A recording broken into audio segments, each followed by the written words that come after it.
Assalamualaikum warahmatullahi wabarakatuh. Halo anak-anak. Kali ini kita akan belajar dengan materi yang berjudul menghindari ghibah dan melaksanakan tabayun. Ghibah. Ghibah berarti menggunjing, membicarakan kejelekan dan kekurangan orang lain. Pada ghibah, terdapat pembicaraan mengenai kejelekan atau aib orang lain, dan apabila dia tahu, dia tidak menyukainya. Islam melarang umatnya untuk ghibah, karena diibaratkan seperti orang yang memakan daging saudaranya sendiri yang telah mati. Sebagaimana firman Allah Subhanahu wa Ta'ala dalam Quran Surat Al-Hujurat ayat 12 berikut ini. Nah, karena Allah telah melarang manusia untuk melakukan ghibah, jelas hukum melakukan ghibah adalah dosa ya. Lalu, kenapa orang-orang masih melakukan ghibah? Ada beberapa alasan mengapa bisa terjadi ghibah, antara lain 1. Membicarakan keburukan orang lain dengan keinginan mengangkat derajat dirinya sendiri. 2. Sikap iri terhadap keberhasilan dan kesuksesan orang lain. 3.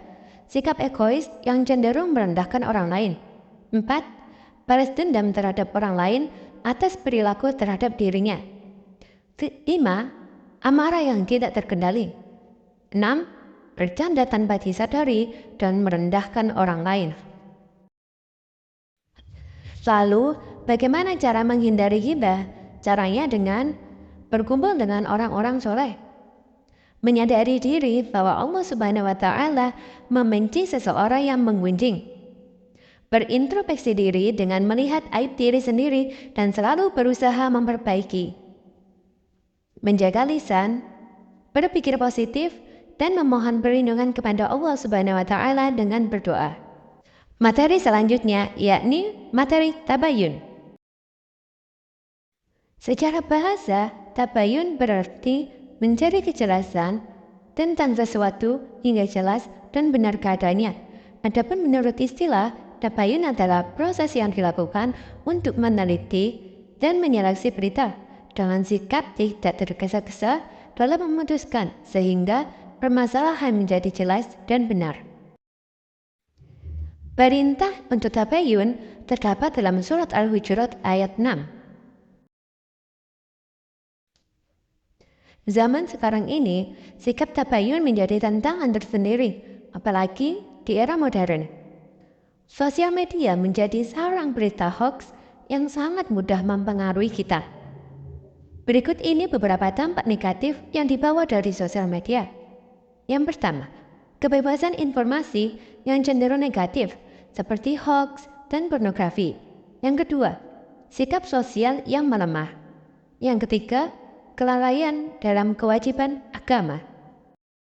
Jadi, bagaimana agar kita bisa bertabayun dengan menggunakan media sosial? Caranya adalah 1.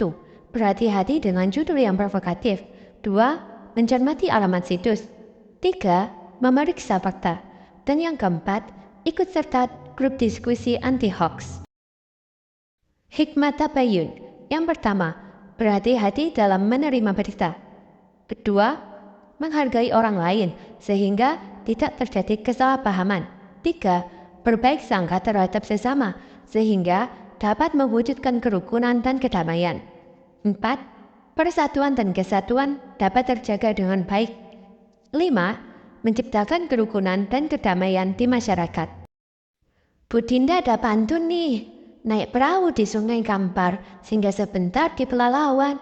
Dosa orang jangan diumbar, aib sendiri jangan dilupakan.